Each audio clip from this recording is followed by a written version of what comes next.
exactly the same thing. Shrimp dim sum with vegetables and green tea with semolina grains that swelled up like miniature cannonballs in the hot tea and tasted like slippery birdshot. Her fellow breakfasters were all men, but that did not bother her, and anyway, they were all too immersed in their newspapers and noodles to notice her, even though she was an attractive woman. She was small and very slender, with a shoulder-length swing of glossy black hair and eyes so dark a brown they looked almost black, too. She had the fair skin of her European mother and the delicate, bridgeless nose of her Chinese father, and she wore either conservative Western clothes bought at the better boutiques on the Nanjing Road, or the traditional brocade dress, the qipao, in jewel tones, tailored specifically to her directions by an expert in his tiny storefront shop near the Bubbling Well Road. Either way, though she was not beautiful, she gave the impression of an attractive, successful woman, which, in a sense, she was. This morning, however, she was wearing narrow black pants with a black linen top. Her hair was pulled back and large sunglasses hid her eyes. She could have passed unnoticed in any Shanghai crowd. She glanced up as a man entered, then stood looking around him. He was a foreigner, older, smart in a lightweight beige business suit, and he carried a leather document case. Lily lifted her hand, beckoning him over. He came and sat in the chair opposite.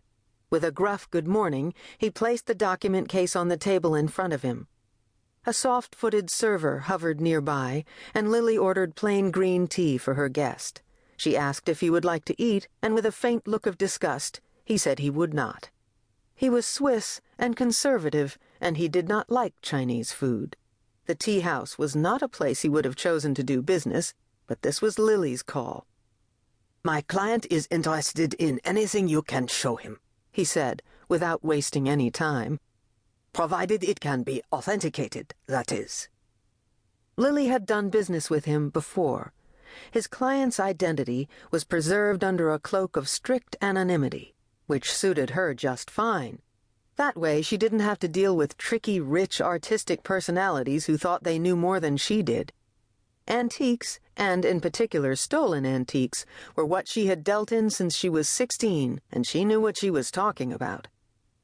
"I have some things your client might be interested in," she said in a low voice, because you never knew who was listening. "I expect to take delivery of a batch of antiquities very soon. Cloisonnés, famille verte, statues." "When will you have them?" His eyes bored into her, questioning her integrity. She hated him for it, but she did not show that. Instead, she smiled. "Within a few weeks. Meanwhile, here is something very special, the most important piece I have ever come across."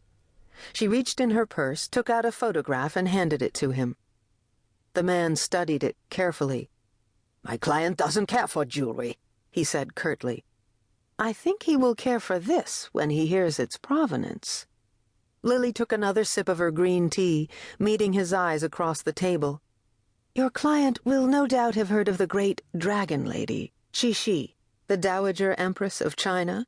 She spelled the name for him and told him it was pronounced Preshy, so that he could make his notes correctly. Preshy was once a concubine, but eventually she ruled China and was said to have been even more powerful than her contemporary, Queen Victoria. The Empress lived in great splendor in the Forbidden City, and in preparation for her death, she built herself a magnificent tomb, a lavish complex of temples, gates, and pavilions glittering in gold and precious stones. Eventually she was buried there, wearing her elaborate crown and magnificent robes, along with her wonderful jewels and precious ornaments. And before they sealed the coffin, in accordance with imperial custom, a large and very rare pearl, the size of a robin's egg, was placed in her mouth. It was believed this would preserve the royal corpse from decay. Lily paused in her story, studying the man opposite. He was looking at the photograph she had given him. She could tell from his body language he was interested, even though he pretended otherwise. It was all about money, she thought cynically. But then, wasn't it always? 20 years later, she said, the revolutionary troops dynamited the entrance to Preshy's burial chamber. The soldiers stripped the temples, looted all